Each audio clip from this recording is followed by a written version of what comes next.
Hey everyone, welcome back to our channel. In this tutorial, I'm going to walk you through the process of adding Torrentio to your Stremio platform.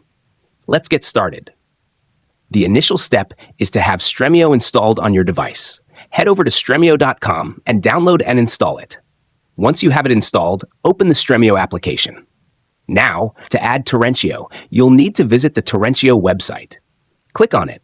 Once on the page, scroll down until you find the specified sections. Ensure that the settings displayed are the default settings. Click on the Install button visible on the screen. After clicking it, it will prompt you to open in Stremio, initiating the installation process. Allow the installation to progress.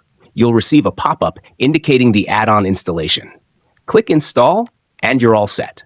After this, the final step is to restart your device.